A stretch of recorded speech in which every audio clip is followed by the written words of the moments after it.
ଆଜି ଆମେ ଶିଶୁ ଅନନ୍ତ ଦାସଙ୍କର ଠୁଳ ଶୂନ୍ୟ ରାହାସ ବିଷୟରେ ଜାଣିବା। କହନ୍ତି କିଶୋରୀ ଦୂତିକି ଚାହିଁ, ଖଟାଅ ମନକୁ ଅମନେ ନେଇ ଦୂତି ଗୋ। ଗିରି ପଶ୍ଚିମ ଦିଗେ ଦୂତି ଗୋ, ଘର କରିଅଛି ଆକାଶ ମାର୍ଗେ ଦୂତି ଗୋ।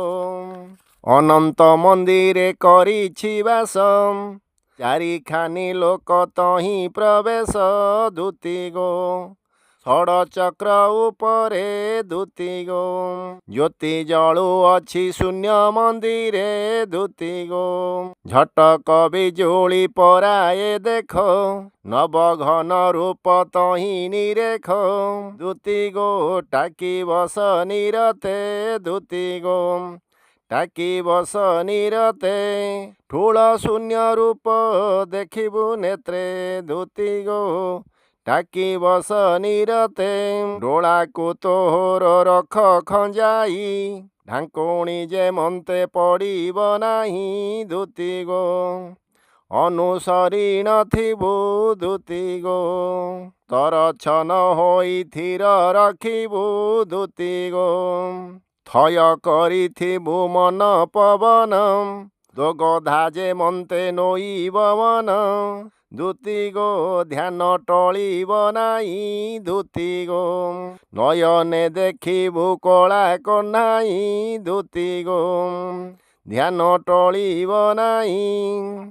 ପୀତବରନ ପରି ରୂପ ରାଜି, ଫୁଲ ମଧ୍ୟରେ କେଶର ବିରାଜି ଦୂତି ଗୋ।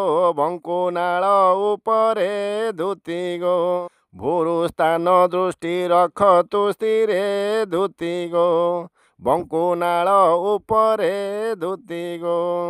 ମାନ ସରୋବରେ ଖେଳୁଛି ହଂସ, ଯତନ କରି ବାନ୍ଧ ପ୍ରେମ ଫାସ ଦୂତି ଗୋ। ରଖିଥିବୁ ମନରେ ଦୂତି ଗୋ, ରଖିଥିବୁ ମନରେ। ଲହରିବ ଜାଣି ବାୟୁକୁ ଧୀରେ ଦୂତି ଗୋ, ରଖିଥିବୁ ମନରେ। ବହନ୍ତା ନଦୀକୁ କର ବନ୍ଦନ, ଶିଶୁ ବେଦ ପରେ ତାଙ୍କ ଆସନ ଦୂତି ଗୋ।